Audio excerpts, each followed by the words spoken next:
सदाभाऊ खोत यांच्यावर आज ग्रामस्थांचा रोष पाहायला मिळाला। 8 दिवस कुठे होतात हा संतप्त सवाल खोत यांना ग्रामस्थांनी केला। सोलापूर जिल्ह्यातल्या उंदरगावमध्ये हा प्रकार घडलाय। ग्रामस्थांच्या रोषानंतर सदाभाऊ खोत यांनी मात्र काढता पाय घेतलेला आहे।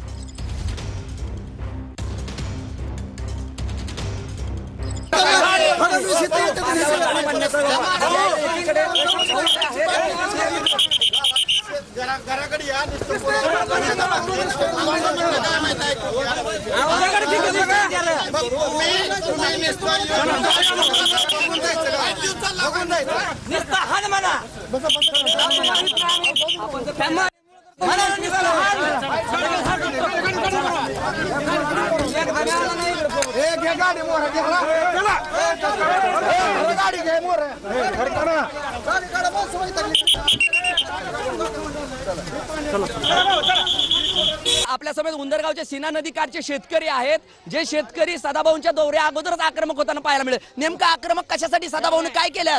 काय ना, तो शेतकरी संघटनेचा माणूस होता। आम्ही शेतकरी माणसं असल्यामुळे त्या संघटनेचा माणूस म्हणून उभा राहिला होता आणि सगळ्या पुढाऱ्यांनी त्याला विरोध केला। त्यावेळेला आम्ही काय केलं, पैसे गोळा केले, 5,000 रुपये पट्ट्याने टाकलेत। पट्ट्याने दिले 5,000 रुपये दिलेत, 5,000 एकूण सगळ्यात 1.5 लाख रुपयाची मदत त्याला मिळाली आणि आम्ही पैशाची माळ घालून आम्हाला वाऱ्यावर आज पाहणी करायला ते एवढं का आक्रमक?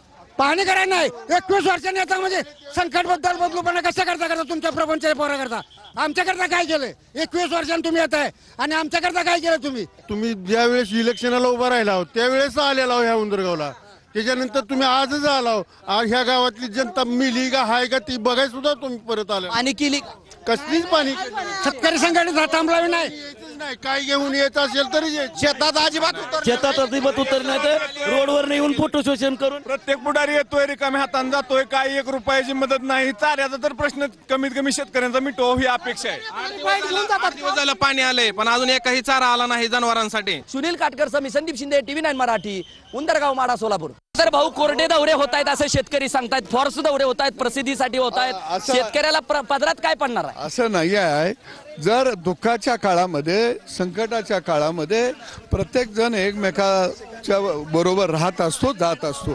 जर कोण आलं नाही तर तुम्ही आला नाही, तुम्ही मंत्रालयात बसला, तुम्ही एसीत बसला म्हणले असते।